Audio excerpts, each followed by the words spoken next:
morning, Nico.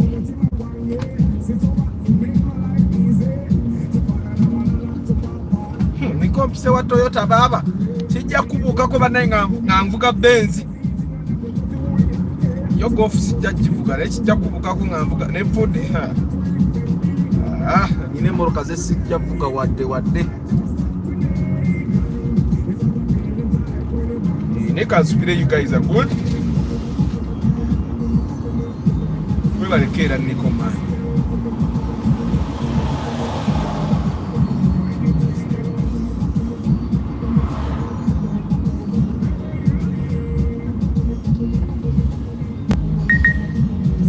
Mansoor Hanifa, how are you? I'm okay, man.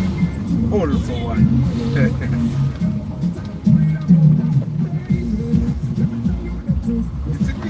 It's in high definition. Take a picture of you, 3D glasses, make you an invention. Stuck with me, you were stuck with me. It's what I feel inside when you're by my side.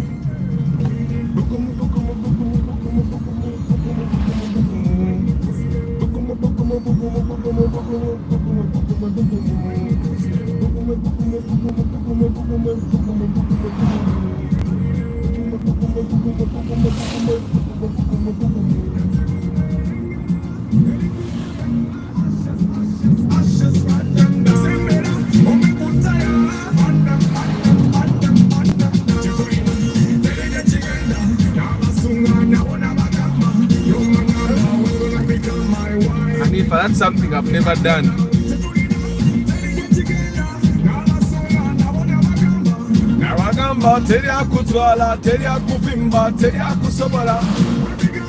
Morning, Derek.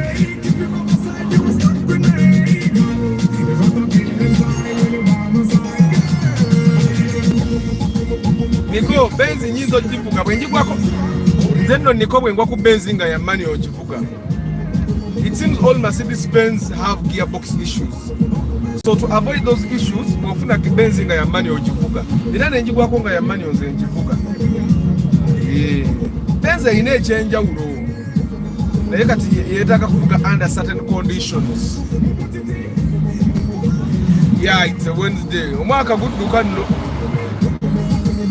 Omwaka gudduka. Kati onulwakite yakedde okusinga okuvuga bino ebyekigwango. She's done a lot for me. So I do the simple thing for her. Cause she give me one. Everything she do, give me one, you know.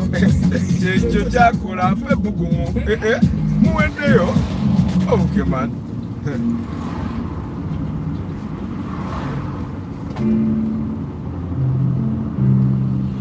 I'm waiting for your review. Ngenda bawa review of power. Ngenda. With another star. Good morning, Abe. Ampala, say Karine is again paka January. I woke up in a good mood. I don't know why I do, but I'm feeling so good like I'm on the old mood. I'm not gonna put on a t-shirt today. Feel like getting me a sweetheart today. I make her smile, I make her laugh. I make her dance, I make her wine. If you feel like getting down, come to me, girl. Dance to me, girl. Make you one me. I'll make you smile. I'll make you feel that. Wilbur, good morning to my place. These 6 engines are okay. They are just normal engines, it's just that they are designed a certain way. Jump. If you're feeling good.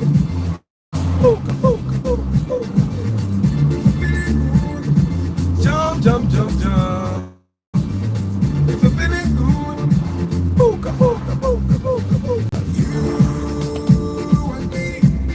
We rule the world, money paddy. We're gonna make them dance. We're gonna make them dance. Jump.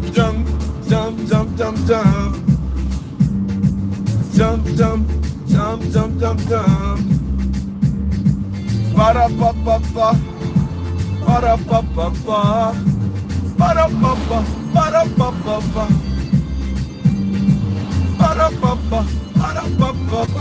I'm feeling good. Then when intermittent fasting does something to your body, even to them going to fast. There's something that happens to your body that it feels so alive. Even your mood is better.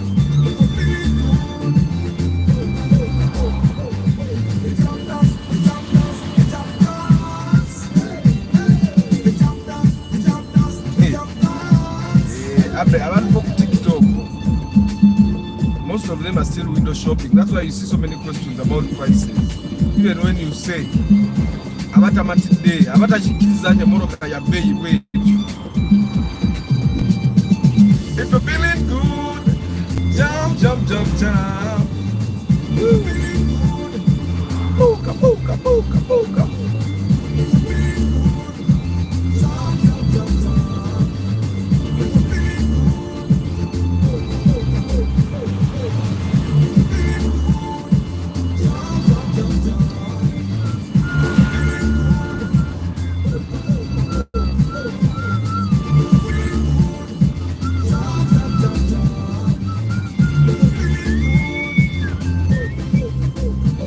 Mose ya sawa ya kuiba mani.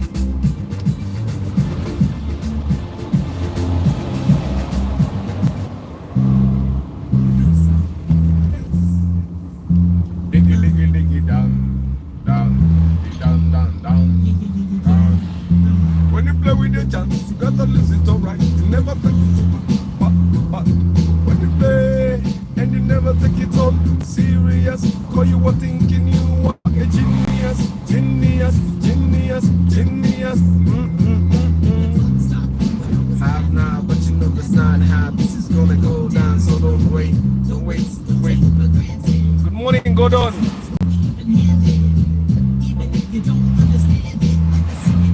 Amina. Africa Carota. Good morning. And don't you know that life goes? Subaru Outback chicho kirabika bulungi. Ate ne mu bondi bakiseera baba ne webuuza baseera kibanna.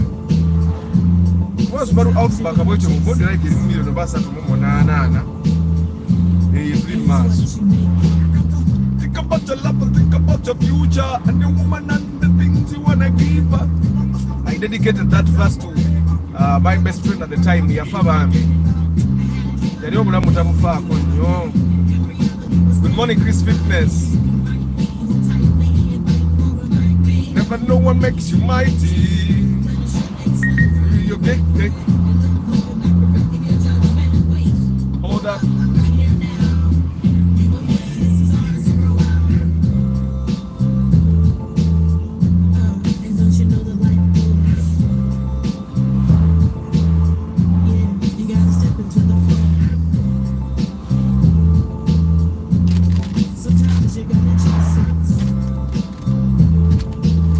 I'm relaxed, so he's always never done the job for him because then I'm just relaxed.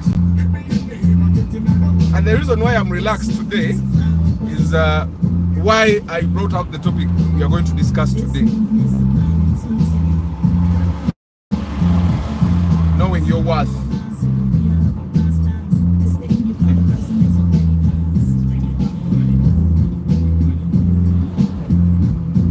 Katimuna badabo kabineyo. Ayinza okugamba agituna miliyoni 25 kwasatu iyo haila kusiri nga mubira ate nga yeri mode enkadde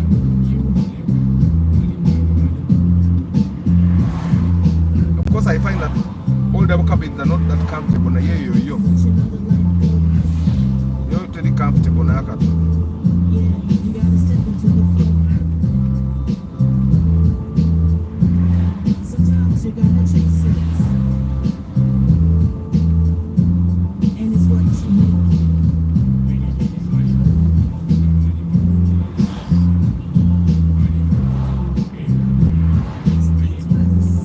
the inspection yegulo teyawedde. Actually inspection yegulo erese topic ya leero. Banange, like the broadcast. You're 14 people, we have only 6 likes. Like the broadcast, like the broadcast. The focus and mental clarity you get during fasting is insane. Yeah. I think I'm slowly getting addicted to it.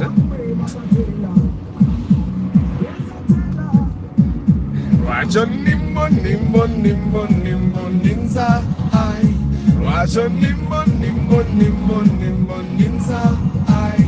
Wacho nimbo nimbo nimbo nimbo ninza ai. Wacho nimbo nimbo nimbo nimbo. Good morning, Master Director, Master Academy Namamukono. Good morning, Deep in Coffee. I tell you that, but you don't care. You don't give a damn, you don't dare. I'm a number one girl, you rule my world. You took my heart, never a part, but you make me beg. You make me beg. Every time I come over, you make me beg. But why? Why? But why?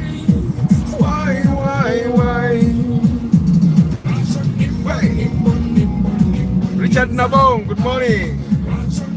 Today we are talking about knowing your worth. Of course, a bit of the inspection yesterday and my perception of V-Power.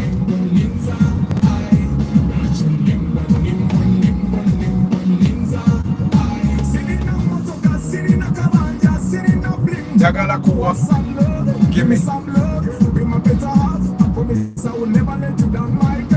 Temoira bila kuromukaga tugenda laba the cafe kusawa pili. As long as you got my heart. You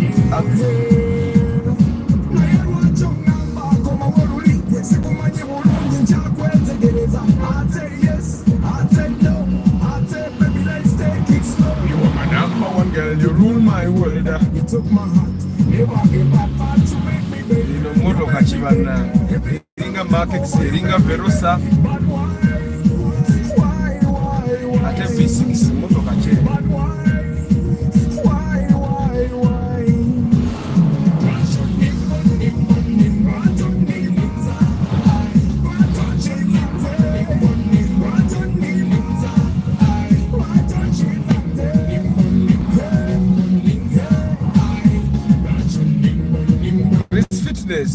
Eba protect ne micronutrients nze simanyi egulu nalidde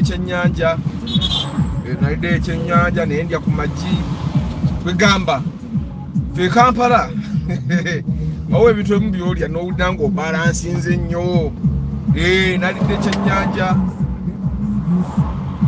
fe Kampala kasita owoomera oba obalansinze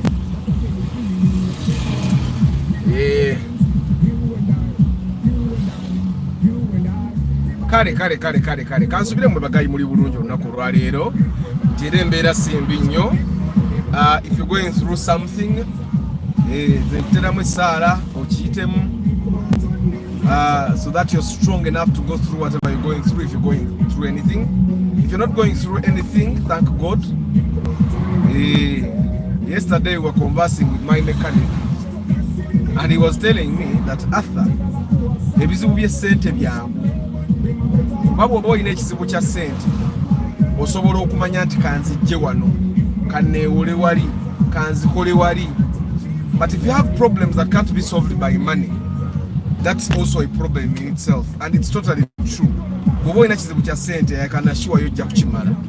But if your problem that even money can't solve it, then bro olina okwerwanako nnyo. Money problems are easy to solve, by the way, but there are problems nga nebo money sente kigaana okitegeera nti nga sente oba nazo naye nga zigenda bugenzi naye nga ekizibu tekiggwaawo. Good morning JK.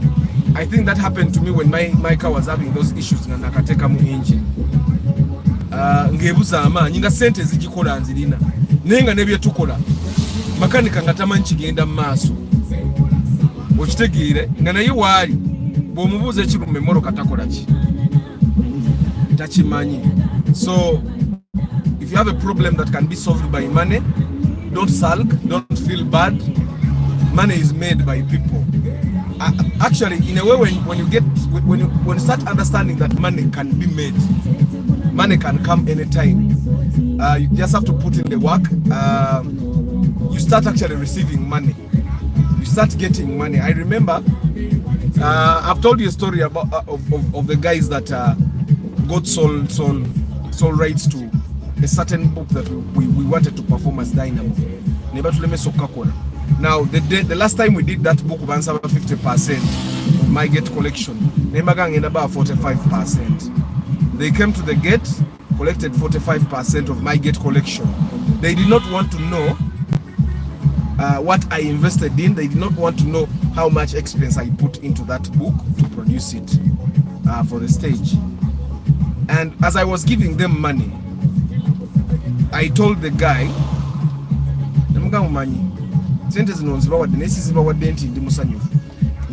because I know money can be made. I'll make money. I've made a loss here, but I'll make money. Nangamba nida nawe atatoyogira bwotyo okulabika wamanyira kwata sente nyingi ne mugamba no sente muntu yazikola kasitoba n'obulamu you can make money munkoze bubi naye nja kukola endala okitegeera. So that's what I told him, and the rest of the story you guys already know. Nabo bamalirizanga akantu kabaleme nabo kukola because kyebakola tebakikola mu mutima mulungi. Buli bwokola ekintu mu mutima omubi gwe ngoyagala olemesa omuntu omulala ofuna ng'olinga agamba nti ye bwafuna gwe tofuna bwafiirwa. So bw'oba olina ekizibu nga kya sente, I can assure you money is made. Money is made. Kati abantu abali e Kampala, we already know that sometimes you have money, other times you don't have money. It doesn't matter whether if you're saving or you have investments. Sometimes you have money, sometimes you don't. Sometimes you totally dry, and sometimes you have money and you think, well, that is a good morning, Hanaba. So may you have the strength to go through whatever you're going through, if you're going through something. So yesterday I did one car inspection. Why I brought the topic of knowing your worth is it's important for you to know your worth. We can talk about the work you do. We can talk about where you live. We can talk about how the people you talk to, how you talk to them. And I'm not talking about you being arrogant and all, but it's about you knowing your worth. Gweno manyanti Mzenga Arthur, for example, this is what I will do. This is what I'm going to do, regardless of the situation that I'm going through, regardless of what is going on in life. I find that Fengaba and Abafirika, we have been raised to compromise our positions so many times. We always believe that there's a higher being that is going to take care of our problems, and when and in a way we compromise our worth. And why that normally happens is because we were not taught to plan.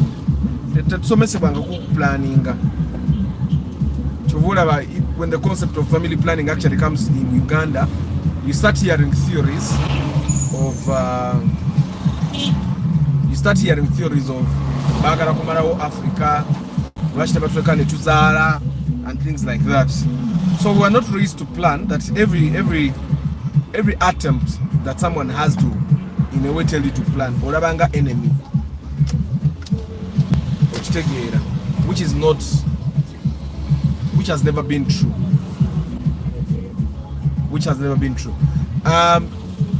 Why am I saying know your worth? A couple of months ago, was it like 2 months ago, I told you guys about someone that came to my office.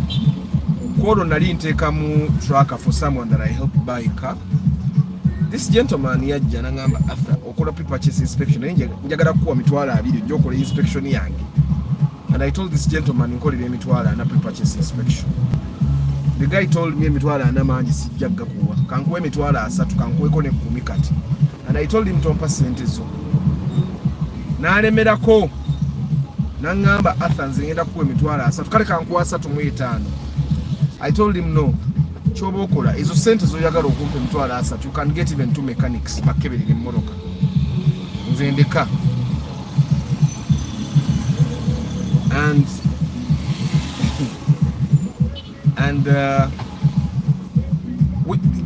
I used a lot of energy to try and make this person understand the value of my service, and it seemed like he wasn't really getting the value of my service.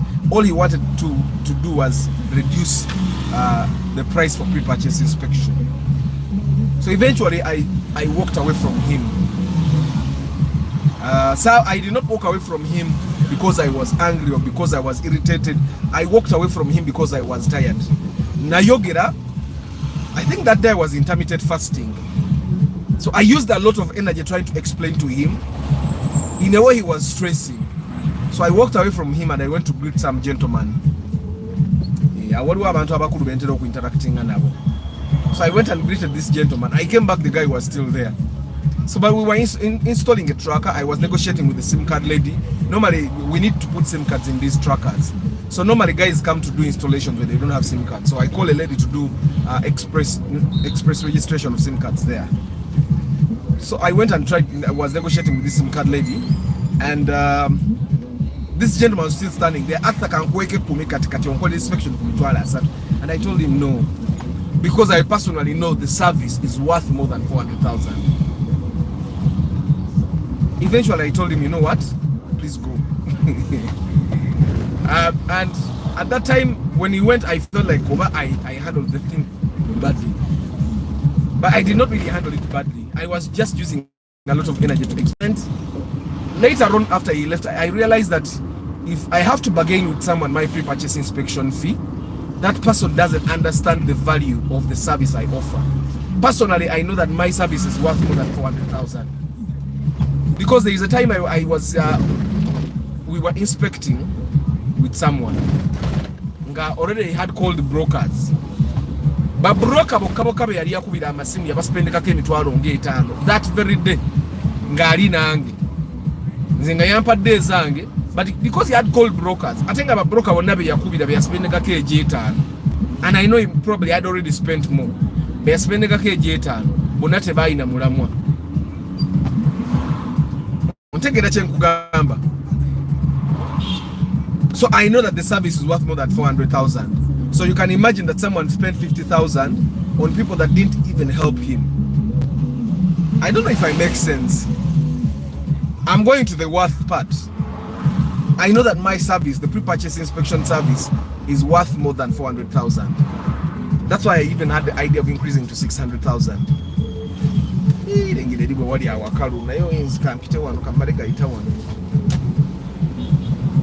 So I know that it's worth more than that. I know that the knowledge that I come with, the experience of dealing with the guys that sell to you cars, is worth more than that. And that gentleman we are tambula now, I forgot about him. I didn't even want to engage him anymore because it was so draining explaining to him the value of pre-purchase inspection. Kati, the inspection yesterday, a gentleman called me yesterday Nangamba, Arthur, are you free today? I was free, definitely, yeah, I was. In the morning I did my assignment, that work that I was telling you I was going to do. I did it up to 1 p.m. and I was done. Okay, I wasn't really done, but I was tired.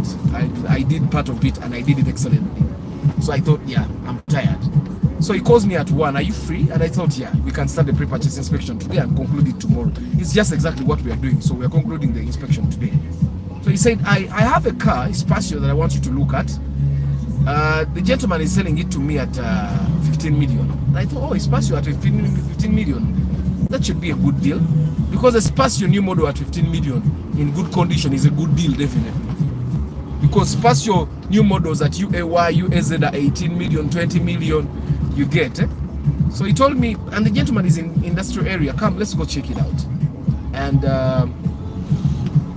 I said, yeah, but you first send money on my phone. So from 1 p.m. he did not send money. He sent money at around 4 p.m. Yeah, he sent money at 4 p.m. And yeah, he sent money.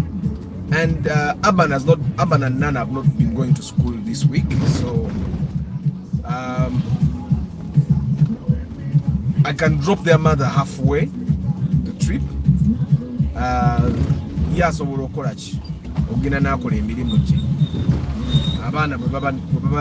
Because normally bana balina okutuuka ku ssomero mu mmotoka, nze ekyo nakiwaayo. Abaana abange bajja tuukiranga ku ssomero mu mmotoka, tebajja banga nze.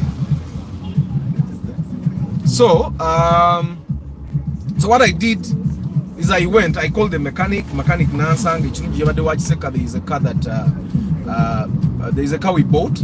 We bought a RAV4 that needed an engine, and he was putting the engine in there. It's one of those project cars we are doing.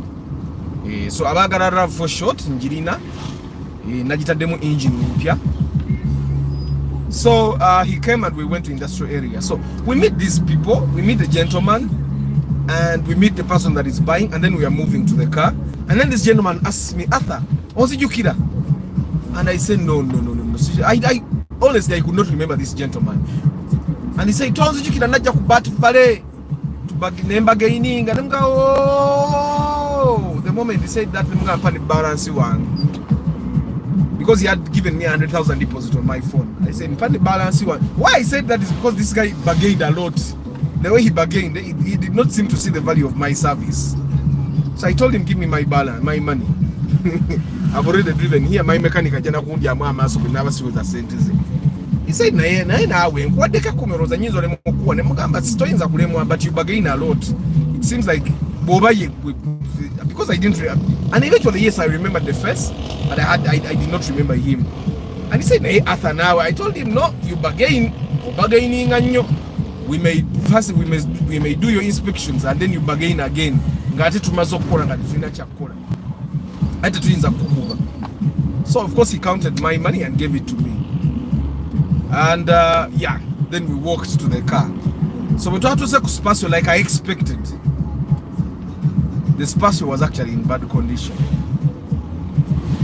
Not in bad condition, the Spasio was in terrible condition. First of all, just looking at the car, not only the Moroccan, I resigned. I didn't even want to check the car. But because this car was gotten by him, and he really wants the Spasio new model, we went and so they opened the bonnet, opened the car, and the look on the inside of the car, look on the engine room, the car wasn't good at all. Of course, later on I learned that the car was being sold to him at 11 million. But even 11 million was too much. So looking at the engine baji kanika mudda. Manyi engine ya VVTI nabagamba tebazikola mu. Engine ya VVTI bwefa kula ndala. Okiseera bwechamuka kula ndala. So eventually we check the car. The owner of the car goes to start the car and it fails to start for 3 times. 3 times the car refused to start. Me, I knew there was something wrong. Nathan go kuza anti moroka yaka switch bichi. Nenge moroka yabadete ina compression. Ochitegera. Moroka yabadete ina compression. Eventually it started, but I was less interested. I didn't even want, because the moment I looked at the engine and it started, I knew we needed to buy a new engine for this car. Now that's about 2.5 to buy a new engine for that car. And now the 2.5 by installation, over there was switch again for socket again offer. But even then, muna be moroka espacio. Enyirira nnyo ku eri moroka. So the car needed to be resprayed. First of all, it needed a new engine. Nenga nebo regisprayinga maso wano yalwana nnyo. Kitegeera. The interior wasn't good at all. Kai moroka bali bagivuga bubi. Yo bali bagivuga bubi. For me, it wasn't worth. Initially, Nadian food the nyonga ndaba. Okufa by the way when jogera okufa kitegezanga. I've lost interest. Mulumi lwa Morocco mulbaga gufuddo mulimo. The buyers have either lost interest or the seller has lost interest or whatever. Yeah, so nze nabadde nfudde knowing that Morocco bagimuguza million 15, which was too much. Nangamba 11 million, but still even 11 million was too much. Morocco yadegena muli ekitone nnyo million nnya. Egende mu million 15. Nengezo million 15. Ne bwayagala kugitunda wate bagigula. Now eventually I know there are people that normally would go to Morocco. Atolo wasobola okuddayo n'agigulayo. Ye ngalaba it's worth the money because abe Morocco ajagala. And yes, this person can go back and buy his car, but me, I told him the opinion.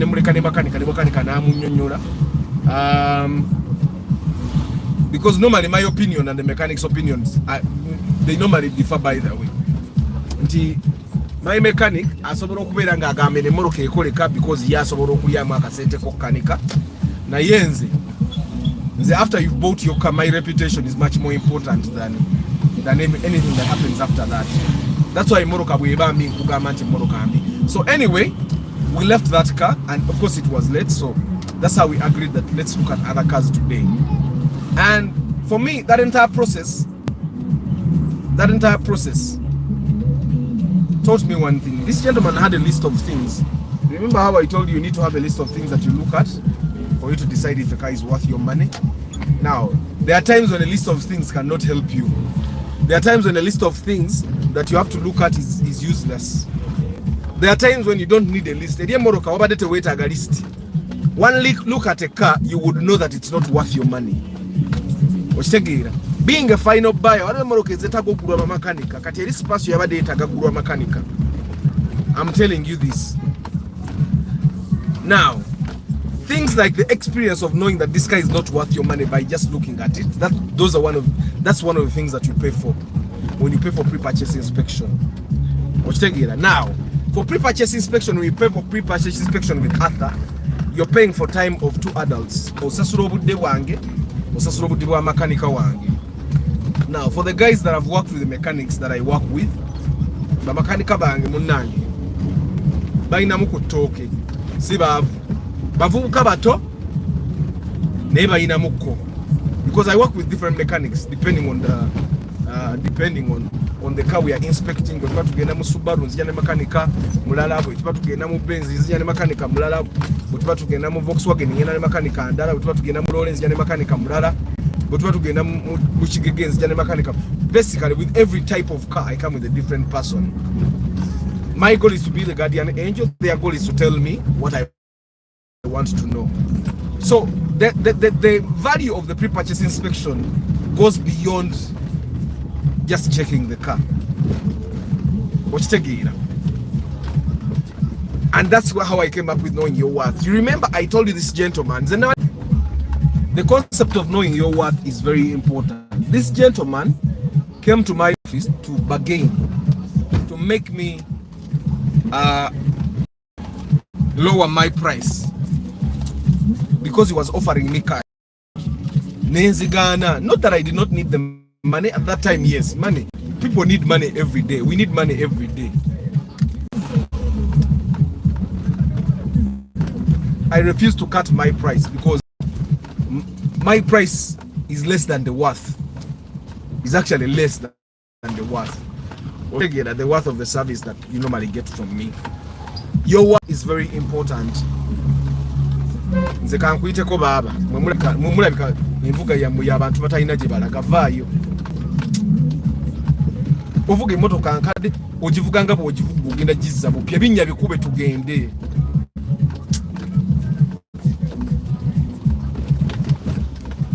Muro kuvuga nkadde ogyegendereza y'abantu babaaki. Kati noze mukubidde engombe abalala basatu bali mu mukubira engombe emabega oba yakayiga. Bana mwe bantu mwe abalina emmoroka enkadde ng'eyange. Emmoroka tedda bupya bw'okuba hampu n'obeera ku hampu seconds za naddakiika namba ng'oyita ku hampu. Emmoroka tedda bupya esigala nkadde. Lanze hampu nzikuba. Ate kyewunyisa spaso yabadde ku UAP. Ngani deep ni kofi. Oyagala kulaba b'emmoroka ogimanye eyo. Yadde ku UAP. Niriro ngati wali jamu buli wamu. Abana bali mu holiday. So, but anyway, know your worth, because your worth is everything. Abantu bagenda kusasula your worth. If you don't know your worth, people will give you anything.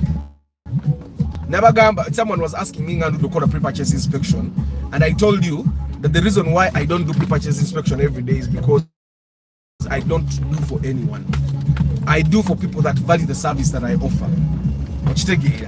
So this gentleman yaja na bargaining and ebigana na agenda era bwe yambuza ndozitira muka muneze nali manyo ogenze kiganye na ngamba okitegeera yakomawo yekka.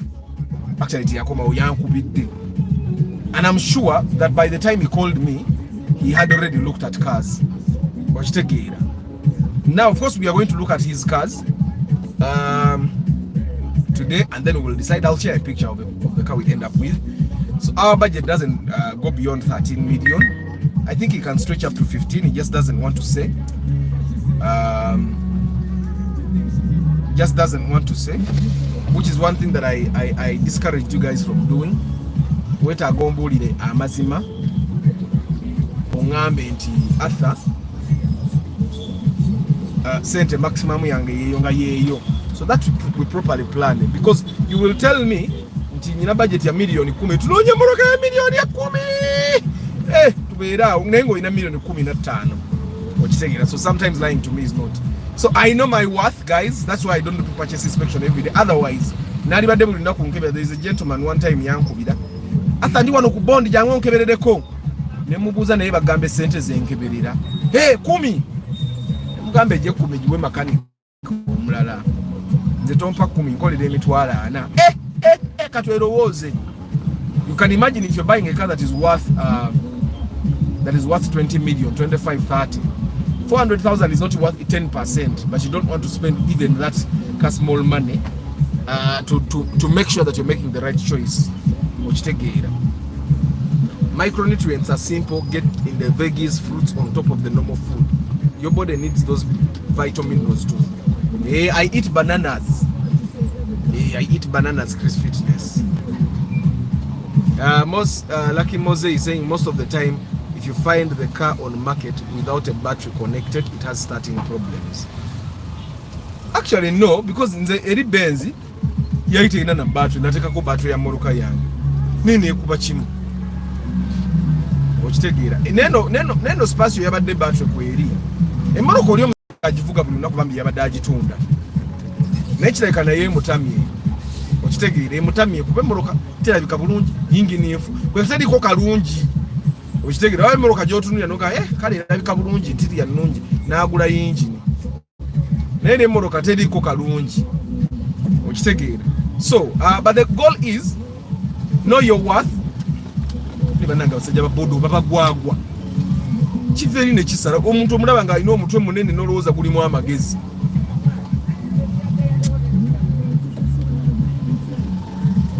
Know your worth, guys. It does not matter what you're doing. Oba oli mu pre-purchase inspection nga Arthur, oba oli mu events, cheche nalimba gamba, don't do something that you're not good at. Make sure that when you do something, you're really good at it.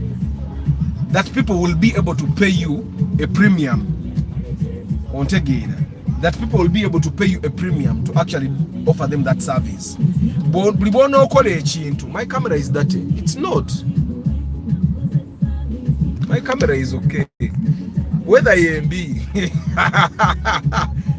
regard whether EMB munangi, camera telina buzibu.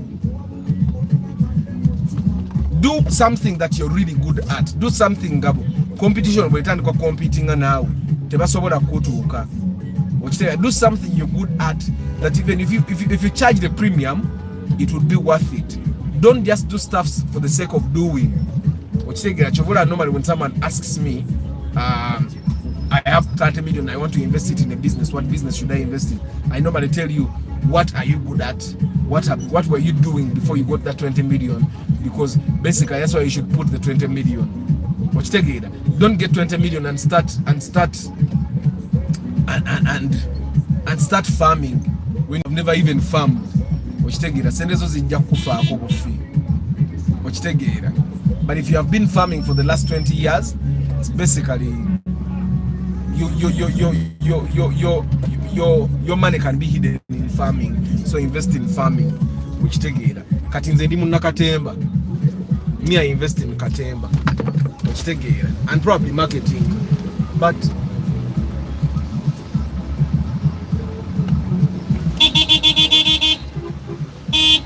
I'm okay.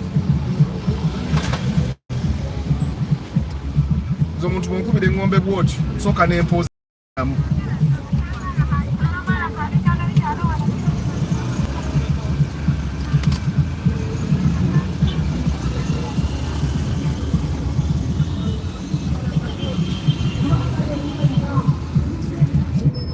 poza ne yagambye bw'okyusa leeni bwoti ewaabwe baba kuba fayiri ya mitwala tewali bw'okyusa leeni kiri nnomu n'emmoloka za president sikyusa laba eri oba yakitongole ki akyusiza leeni very unprofessionally. Loole ng'efaafa tunaavaawo wano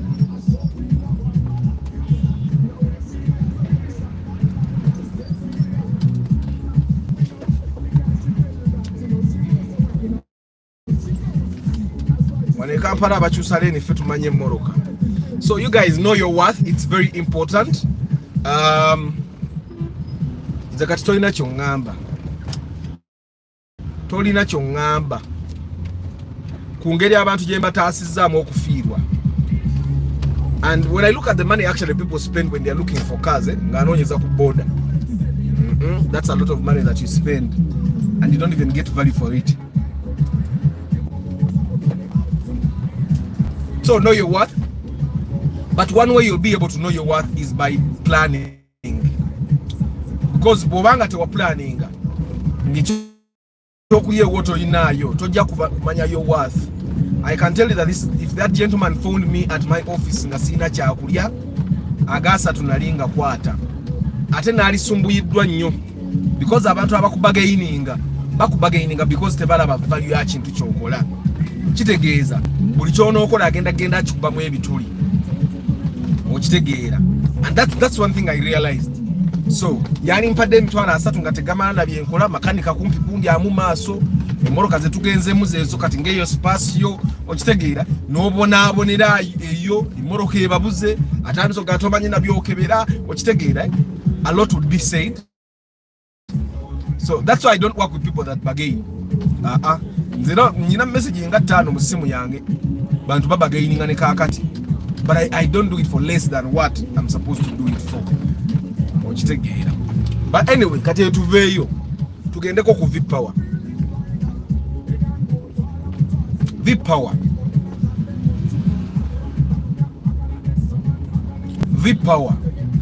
Last week I went try to broadcast by the way na full tank ya VIP Power. So yesterday I had even half tank. Ningina nenzira munga bale. Because normally manyo kujirizaho half tank, quarter tank depending.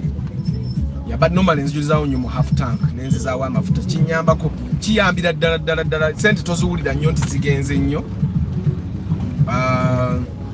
But then it's also better for you to refill when you have not used up all the fuel. So nembala nga VIP Power yantute 12 kilometers per liter. 12 kilometers per liter.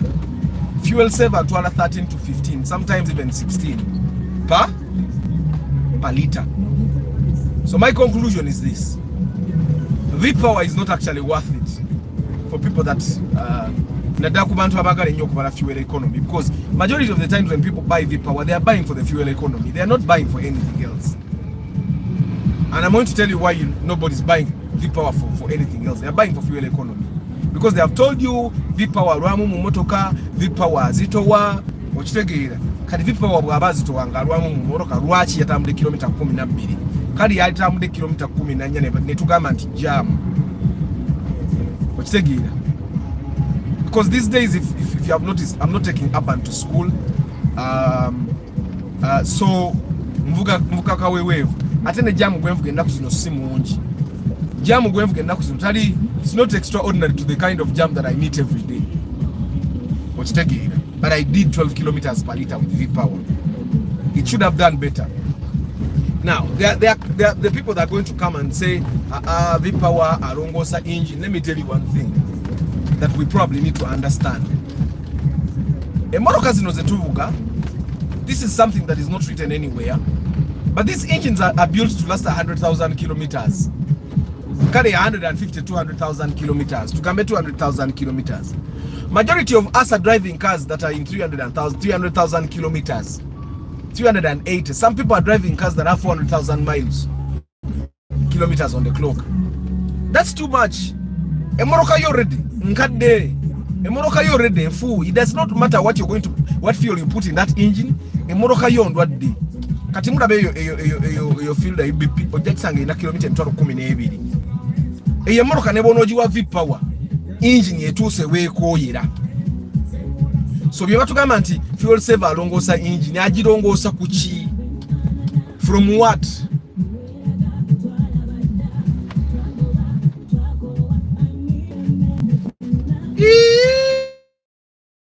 Ismail, come on.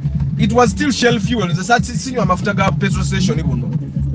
Atera nagenda okunywa mafuta gunga mafuta gali gakendedde.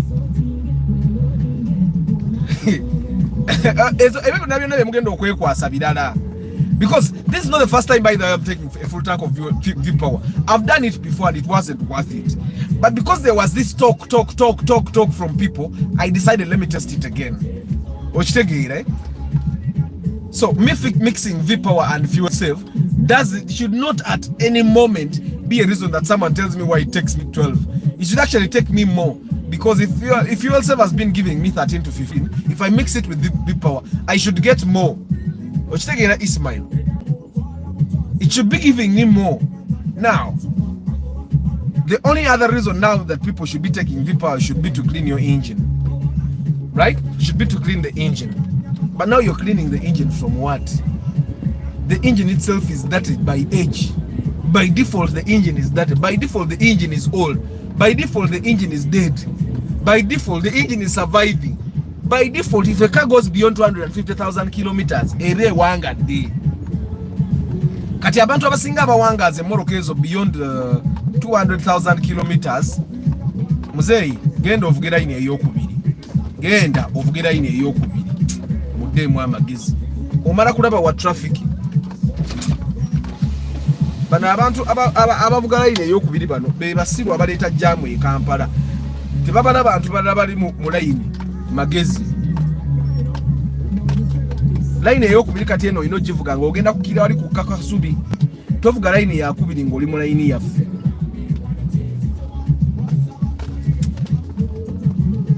Tulina okulongoosa eggwanga lyaffe mpola. Because bana abantu bonna we are in one line. Tubadde ne discipline okuva emabega eri. Mwebagayi V-Power ekimuguza kyokka kirina kuba kimu kulongoosa engine yo. Bweba emmoroka bweba ina kilomita emitwalo 4 oli wa fielder mugezi yazze ng'avuze line ey'okubiri ne yeefuula akyama wali. Ekiguza V-Power kirina kuba kimu. Kirina kuba kintu kimu kulongoosa engine yo. Kitegeeza if you're driving a car that has less than 100,000 kilometers on the clock,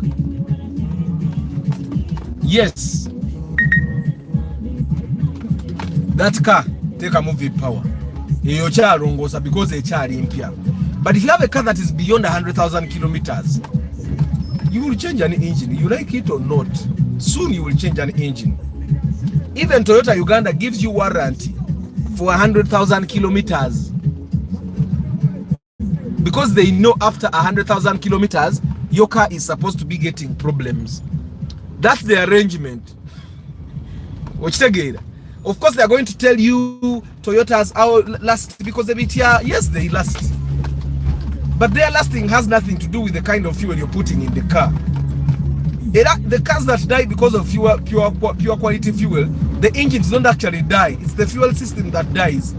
If you change the fuel system, not take a mafuta mala, not take a fuel system in Dala. Emoroke double pia. Cars like the GDIs that die because of the bad fuels. If only you change the injectors, the nozzles, and all those things that work with the fuel system, put them on that engine that is there, the car will survive.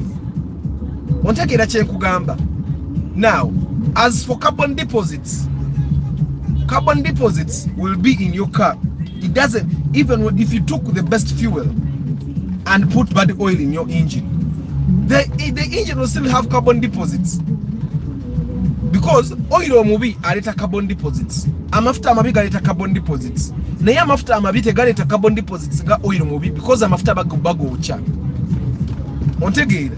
Naye atera ku muntu ategeera kati fenna tukimanyi you either go to Total or Shell. Recently people are talking about Rubis. But we know that you either go to Total or Shell. They have good fuel. Okitegeera. Kakati bw'obonywa Total or Shell, gotujja kuŋŋamba nti ogenda kufuna carbon, okujja nga aba Shell batugamba nti fuel save si mulungi nnyo katubawe V-Power. But in a way, I happen to start to believe that V-Power is also a marketing gimmick. You know these gimmicks that we use for a market in Uganda. If you buy one piece, it's 10k. If you buy 2 pieces, it's 15. Chitegeza, I could actually sell you one piece at 7. But because I want you to buy more, I'm selling you 2 at 15. I don't know if you get what I'm saying. abeyo network ye yange evuddeko emirundi ng'ebiri ndowooza oba bwe giba gye yange. Good morning Council Patrick, good morning Sereko Alon. So I find, and this is my analysis, I'm not a professional mechanic, but even the mechanics in Uganda, and we also know that these petrol stations create their products. They probably put more research in their fuels. Fuel save. Nebateka obudo obulala muchi V-Power. But I find that having used V-Power a number of times, attending a new full tank. When I have it, na full tank of V-Power, performing a less, gives me less mileage than fuel save. Maybe ngabantu bagamba nti moroka yeyongera ku misinde. Nemo emisinde je moroka tijiva ku mafuta jiva ku muvuzi. Kevin morning. Nti omuvuzi bwabanga amanyi byavuga, imoroka edduka. Because you can't tell me that all those guys that drive rallies, they all use fuel save. And majority of the guys that use V-Power in rallies are sponsored by Shell. That's something they use to push their V-Power brand.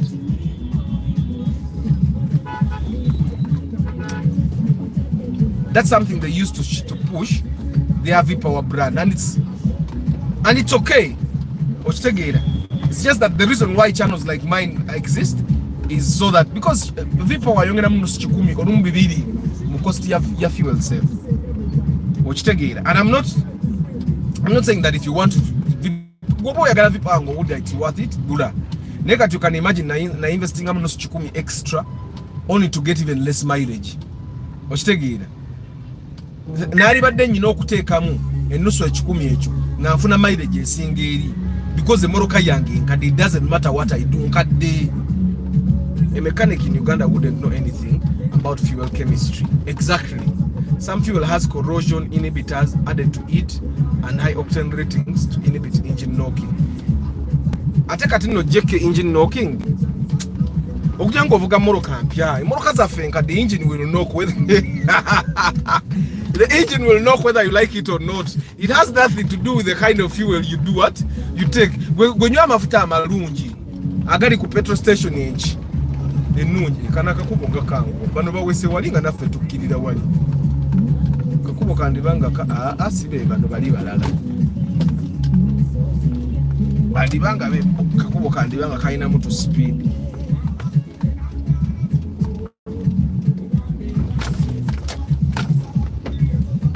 Jeke mwabanene mwasulanga eno munana pawulanga nana ngatugamba ya bagaga n'ekizimbe kirawo tekitegeerekeka. But why are they paying premium? You should pay premium for something that was well built, but the hostel itself looks ugly. Arthur, is it because you mixed it with fuel save? Access News eyo nabena bijja kuba byakwekwaasa. Kati bagamba nti omuntu anoonya V-Power asooka avuge moroka esike oba ajjemu agalimu. Kyebagamba mbuno basobola okugamba nti bwe mbambadde katugeze ndidde ekikomando kyange nenfune mmotoka ina vitamin mu vitamin tezijja kulola okuba mbadde nalidde ekikomando.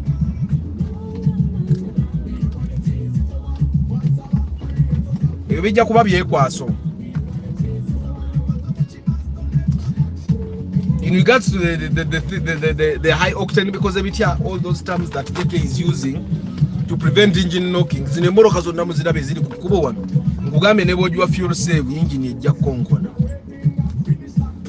Because in kadde emoroka zo zennyini, the fact that the engine is not knocking should be a test of. This is why we should be talking to God, thanking him for the miracles. Kati eyo samwe yokubanga eri kukubo jagitanga ina kilomita emitwalo 4 okitegeera nga kagenda mu engine bbiri. It had nothing to do with the fuel. It had more to do with the service. Engine knocking is caused by uneven fuel combustion during the power stroke. The high octane rating is meant to mitigate that, but it makes sense in performance cars.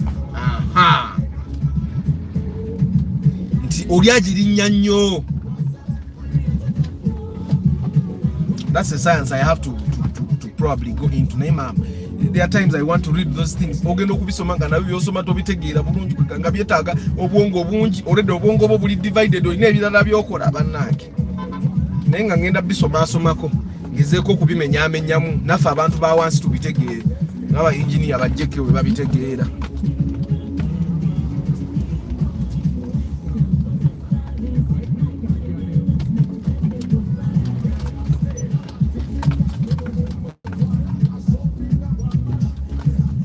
She waves away.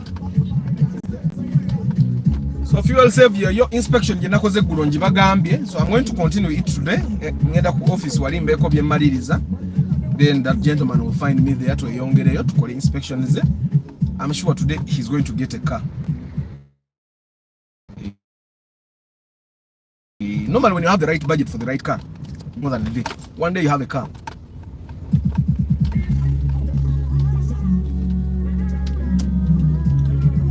Bale temwerabira the cafe ya Saturday kamba we nakayimba cafe aka cafe temwerabira. It's the cafe. Oh, it's Shamway. Hey. Tuli hamwe. Muna, tuli walala. We can do it together as one. Nindebo, Uganda, tukora hamwe. Nuwabu sinje, nuwabu we, eman patwaza. Mwana tukwata nse. We can do it together as one. Imeukana mubuzarwa. Nimikiriza zetu. Nikeki forever maganiza. Tumbeke hanga yetu hamwe. Yes, we can do it together as one. We can do it together as one. Wira! Eye bukukola. Tuyumbagana turwanagana tusojjagana. Naye tukwatire wamu. Anti agali awamu ge galuminyama. So we can do it.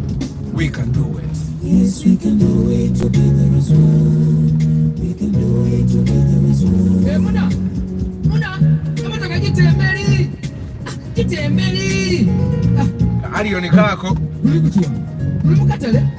Tulimukatale? Where the highs and lows may be there. Wa ipsam yegendereza abe. When we get together as one, we can do it. We can do it. Tuchisobala, tuchibasa.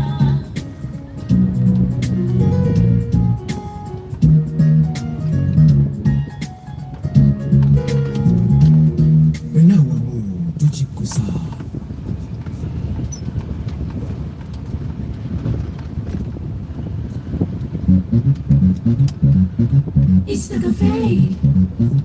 Oh, it's Shamway. Hey. Tuli hamwe. Muna, tuli walala.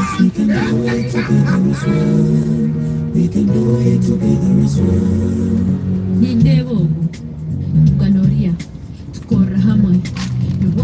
Intermittent fasting today. My adventures for yesterday's and still I'm telling you guys, know your worth. Mubuli chokola kitegeeza ki tokolanga ekintu tokolanga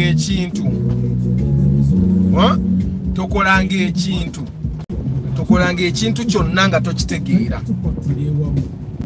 Make sure you understand what you're doing. Make sure you define your boundaries properly. That way you can actually now define your worth. You can now say that if I'm doing this, I need to earn this. Naye bw'obanga nekyokola tokitegeera, you cannot, there is no way you're going to define your worth. There is no way you're going to name a price and stick to it. Mukitegeera.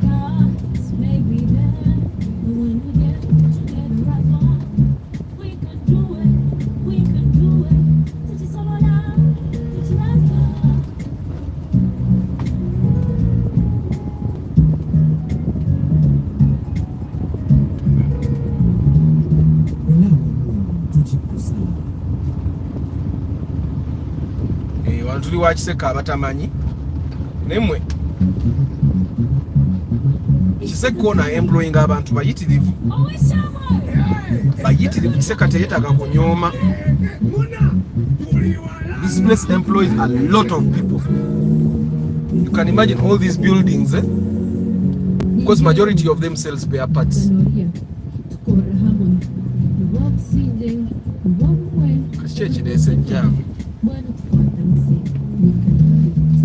Kabaleke mwencho ingika vyumba sibule rumu encha sawa imende dakika 15 era temwirabira tupewo tunyumyemu obulamu bwa kiseera.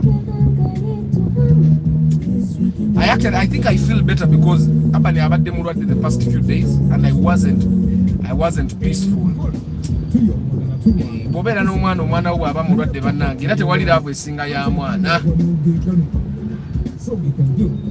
Abadde mulwadde nga mpulira bubi, but yesterday he played, he jumped. Yesterday he had the energy to talk to me properly, he had the energy to tell me stories, he jumped. God, that was happiness for me. Where the highs and lows may be there, the flowers may be there, but when you get together as one, we can do it, we can do it.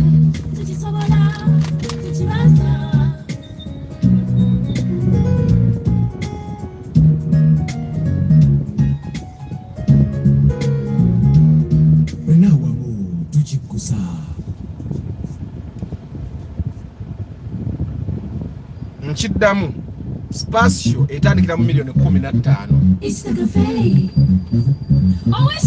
Yes, osobola okufuna omukisa n'ofuna eyalayisiko n'ekizibu.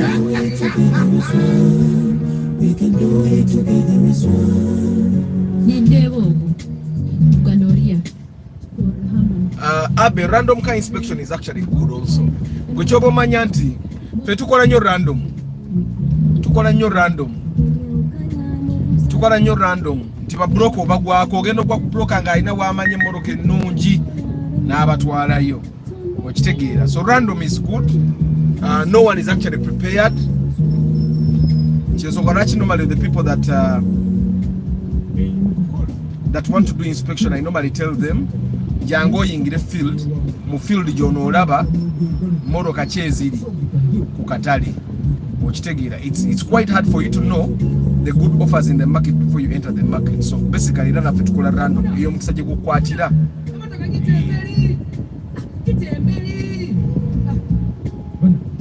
So random is actually good.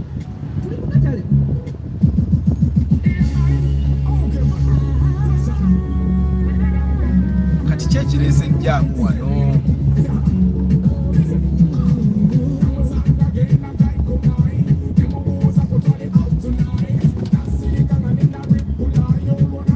Wakiseka muzeisi yafuna akalulu akamu. Oli ku parking yange aliwo ekifaananyi kye.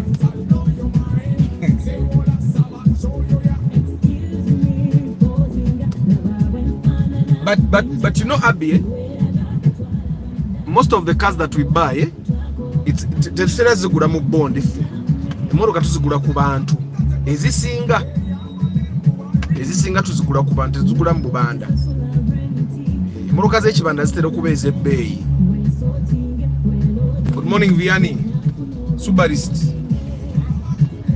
Kyekiriwo.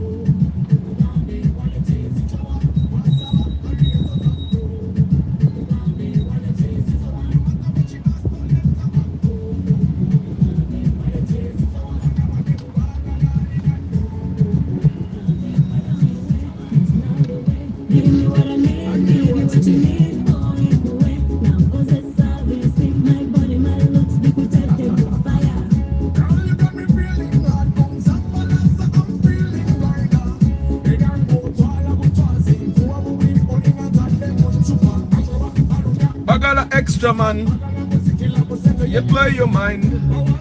Batega kanyegwa basubira nyaba bakwasa mapera. Subaru ekweyagaza Subaru mane wano Subaru eziri comfortable.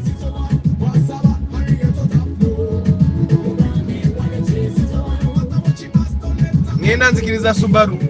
Wano Subaru eziri comfortable. Ekyo kati nchikiriza. Nayo zirize zobera ng'olinga atudde ku bench.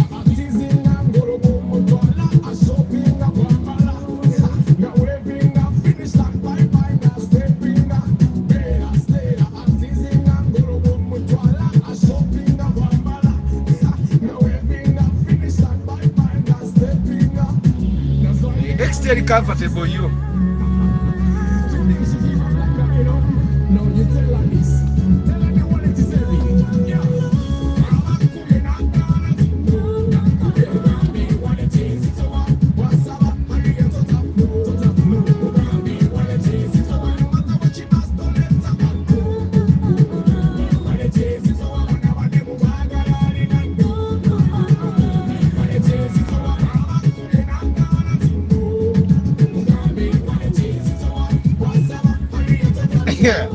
Banange Kevin oyagala WhatsApp group naji haltinga.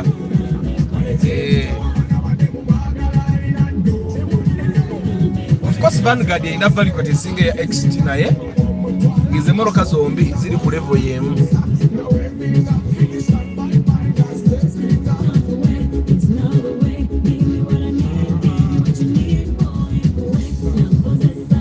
I doubt that, you know.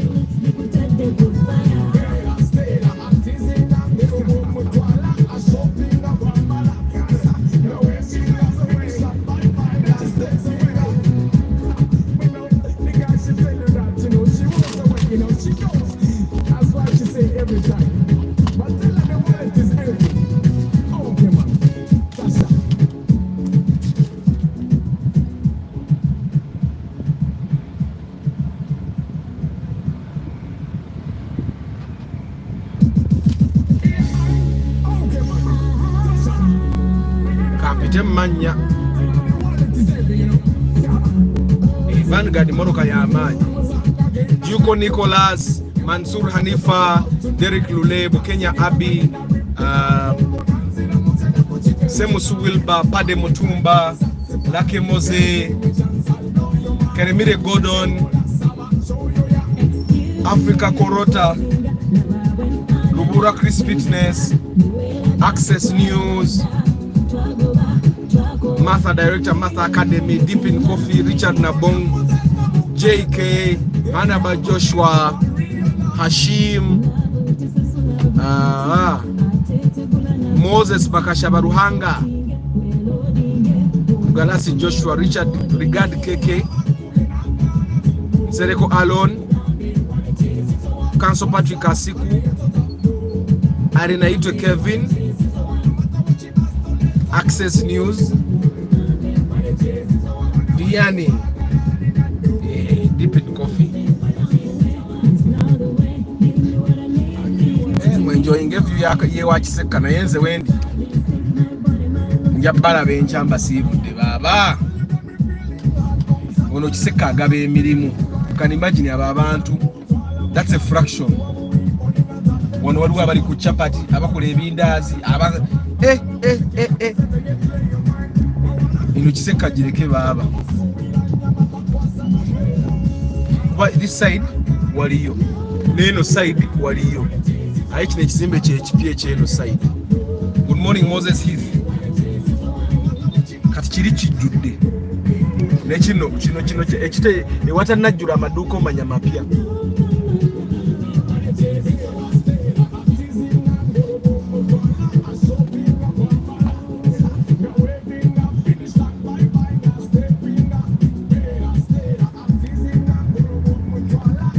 Atete wali kye batayina bana abayaayi bwe kibula ewa kiseka kale oyinza okugezaako mu ndeeba naye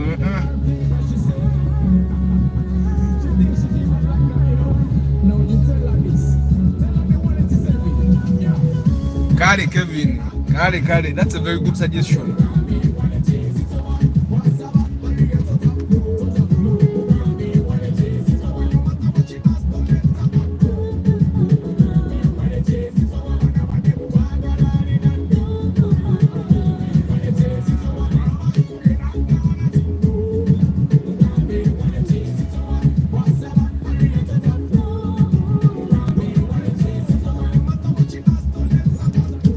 Nakyusa ndabirwamu ya kigige eyo mu maaso.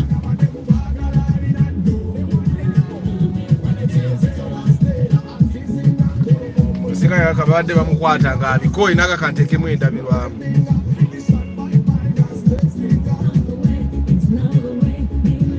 Kati no ne bana abadda side yeno badduka jamuwa kwambuka ali ku ekotorio alabika mungi. Basazeewo bayite eno.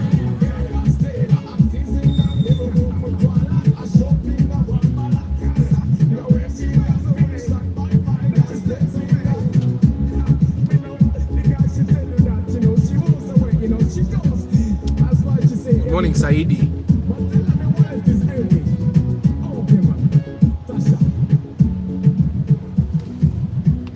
Kati nozi kati buno obubina bw'emmotoka obwo babita mu luzungu bamukati.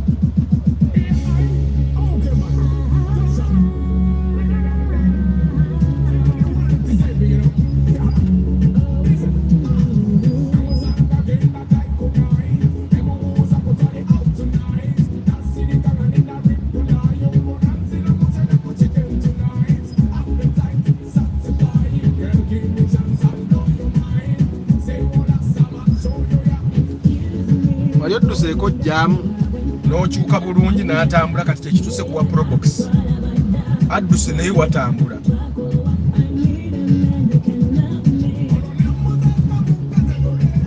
Mulaba abantu abali ewakisekala baba boda ow'ebikajjo wuuyo n'abakasasiro bafuna kiseka buli bw'aba atambula.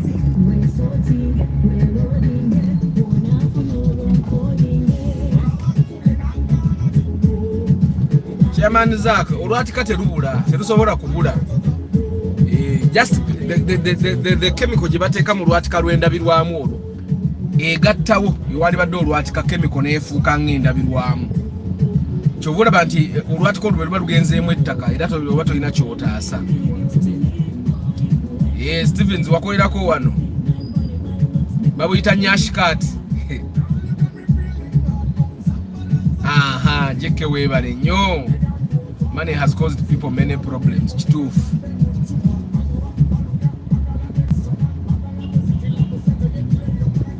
Waliwo neeyita tabo Uganda akanika tabo. Anze moroke ya tabo bannange. Nuwa mapapali wuuyo popos.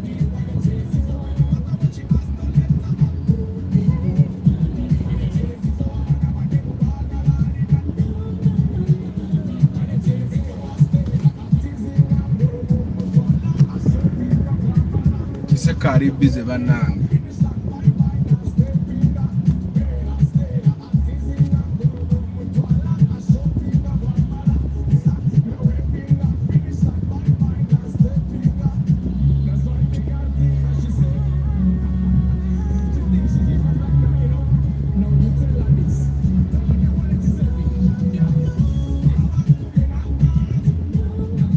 Baba bakazi ba chai kati waliwo abajje wakiseka ne bakola ku macha wokka. Kati aba batunda chai bagenda kukola ku macha wokka bagende bakomewo mpozi n'olweggulo batunda chai. Okitegeera waliwo abatunda ekyenkya nga batunda kyanca kyokka, waliwo abatunda lanchi yokka, waliwo abatunda ebibala byokka, waliwo aba mobile money.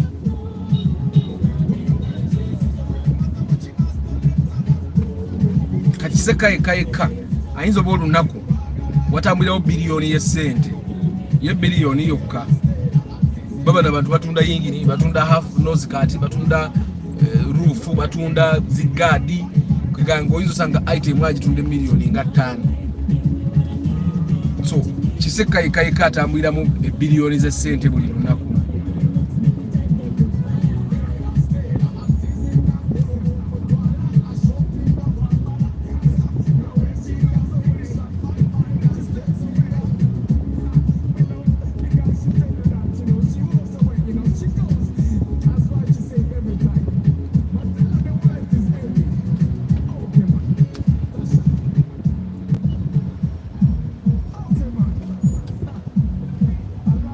Jamuka waggulu bano bonna bakatya kyekibayisa wano. Batyo okwamuka waggulu walina atenda bawatambula. Wenda waliwo n'omusirikale wano.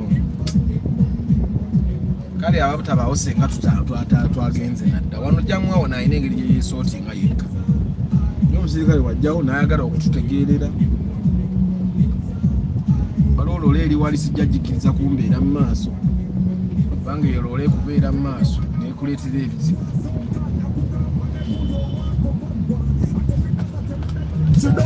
Seka mumulaba ye wali abasaawuli.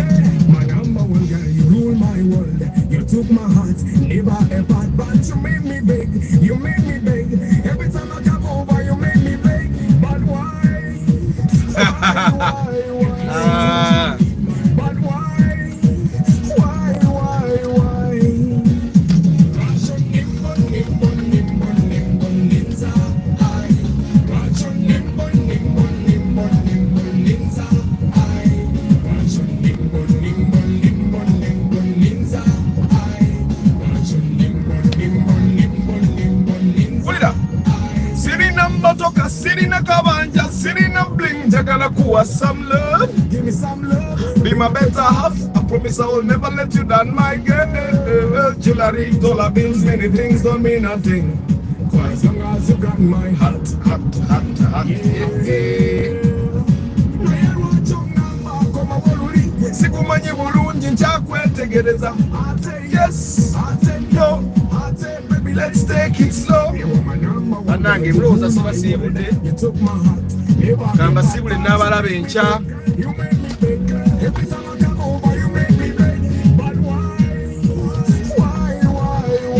Omukama abawa omukisa kangende nkwasaganye ku mirimu gy'abakama bange ate nga wa pre-purchase inspection tannatuuka. Kuba bw'anaatuuka ate mba nyina okuba nga ani yatadde mmoloka mu kifo kyange.